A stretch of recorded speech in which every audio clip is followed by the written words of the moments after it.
Hello, my name's Christian Stewart, and today we're going to be covering 7 things you should know about Korean culture in order to not make an utter muppet of yourself while you live here. Let's begin.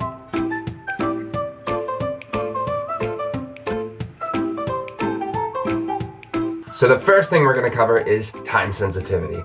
One of the things that you'll most commonly hear in Korea is 빨리 빨리, and it means quickly, quickly, go faster.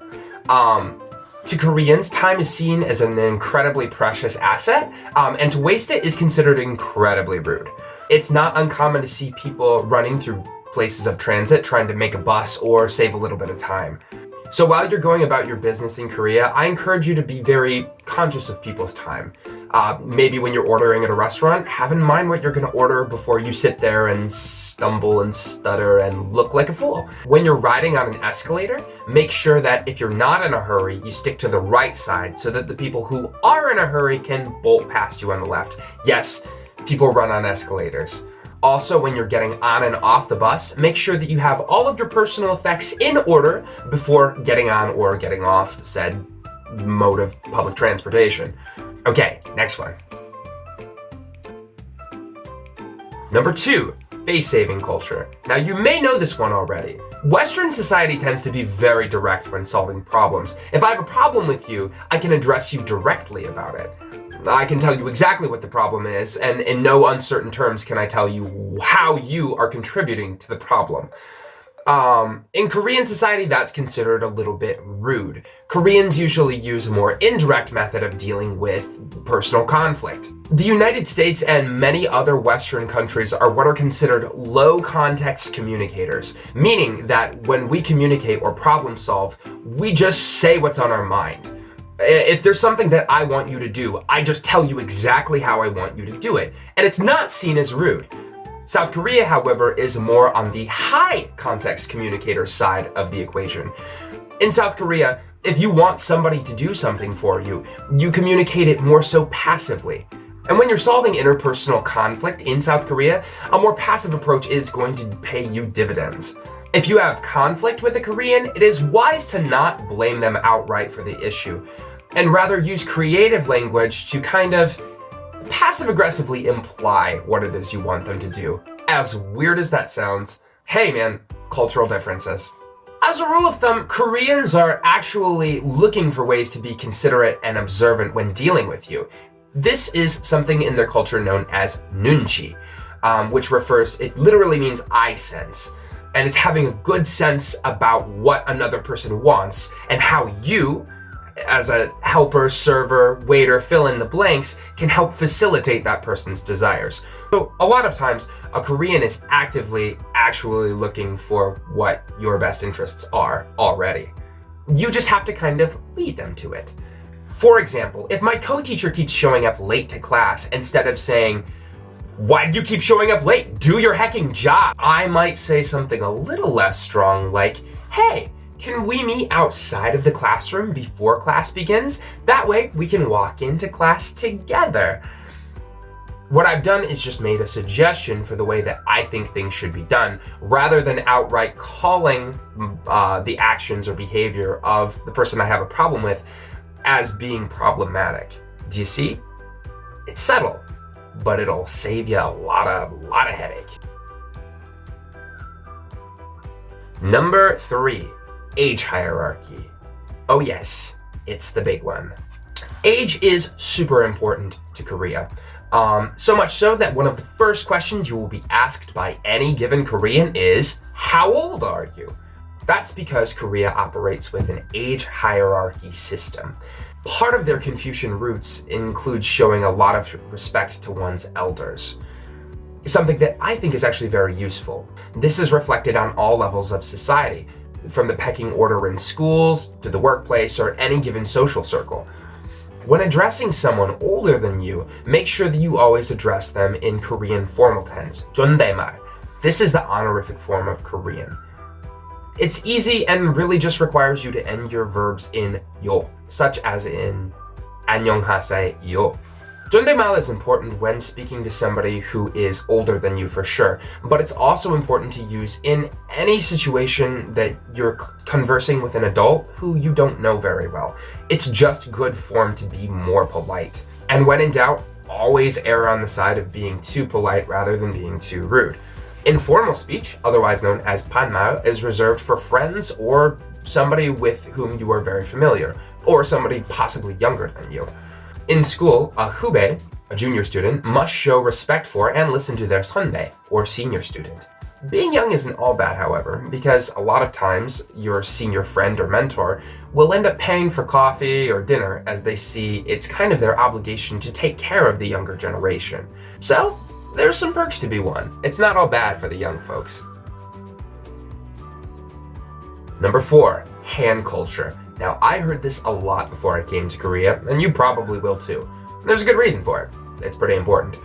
How you use your hands in Korea is important. Whenever you are giving or receiving a gift, you should always give or receive that gift with 2 hands. Or passing off anything to anyone, you should always use 2 hands. Especially when the person who is giving you a gift or receiving a gift is older than you. You should always use 2 hands. It just is gentler, I suppose, more respectful.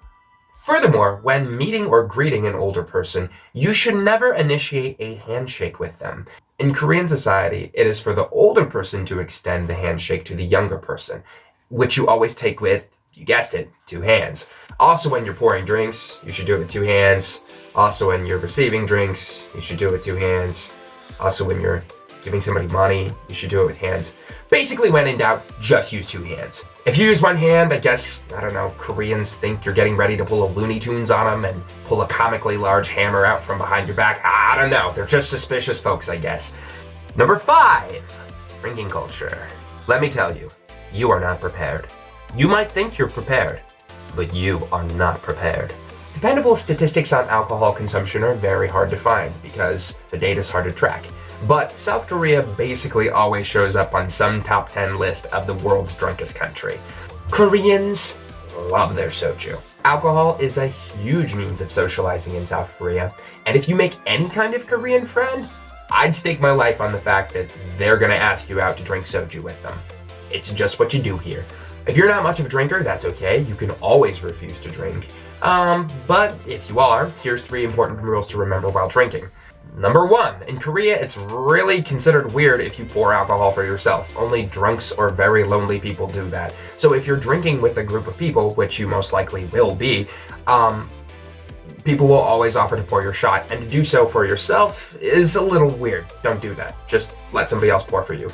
Likewise, if you see that your host's cup is empty, don't wait for them to pour for themselves because they won't. Go ahead and step up and pour for them.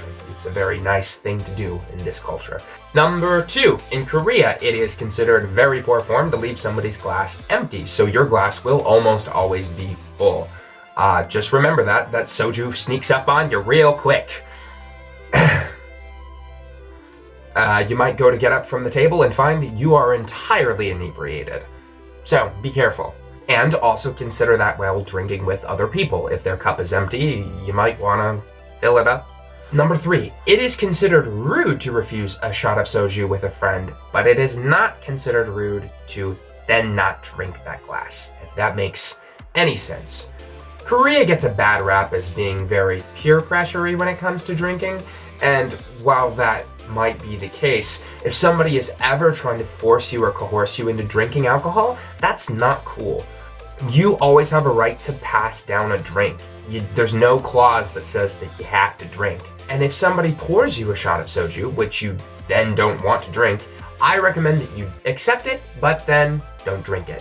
When everybody goes up to cheers, go ahead and raise your glass, clink it together with them, but you don't have to drink it if you don't want to. But also recognize that soju is a sign of friendship in Korea. If a Korean offers you a glass of soju, it's like kind of extending an invitation to be friends with them. And if you turn down their glass of soju, it's kind of like saying, I don't want to be friends with you. And that hurts their feelings. So accept the glass, drink it if you want to. Okay, number 6, Korean table manners. In Korea, it is considered good form to help set the table. That means before the meal comes out, you help by providing everybody with chopsticks, or giving everybody spoons, or filling up glasses of water, handing out napkins, something along those lines. If you're preparing to eat and all of your Korean friends are busy preparing the table and you're just kind of sitting there like a stick in the mud, it's not going to look so great for you. So I highly recommend, if you want to be culturally considerate, to try help setting the table whenever you're out to eat with your Korean friends. It's also common for people to share food while in Korea. It's not uncommon that side dishes just come out in one giant bowl for the whole table to enjoy. Soups and jjigaes also come out like this too, just one giant bowl in the middle for just everyone to eat out of. If you're a germaphobe, tough luck, I guess. Tying back into age again, when the food arrives, it is important in Korean culture to wait for the oldest person to take the first bite of food before you then help yourself to your food.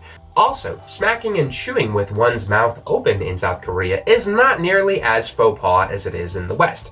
Some people don't even consider it a faux pas at all. So, if you are suddenly eating a nice meal and assaulted by horrible smacky chewy sounds from other people's open mouths while they eat, expect that. Number 7, this is the last one we're going to cover for today. Cultural differences in dress. Korea is what is considered a cold weather culture, meaning that they get a little more squeamish when it comes to showing skin. For ladies and men alike, showing your shoulders is a little bit of a no-no. It's not forbidden, but it might give you a few more judgmental stares. Ladies, in general, showing cleavage or having a low-cut shirt is considered a little on the risque side.